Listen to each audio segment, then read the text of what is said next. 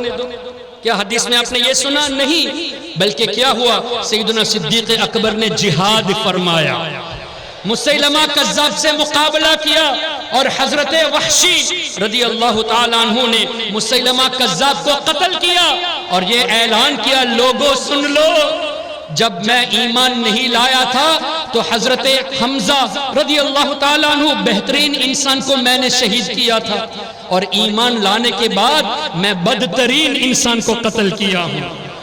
آ نہیں سکتا. جب نہیں آ سکتا تو تم قادیانیوں کو کیوں جگہ دیتے ہو؟ آپ کی حکومت سے آپ پوچھیں کہ ایسے لوگ جو قادیانیت پھیلاتے ہیں ان کو جگہ کیوں دی جاتی ہے؟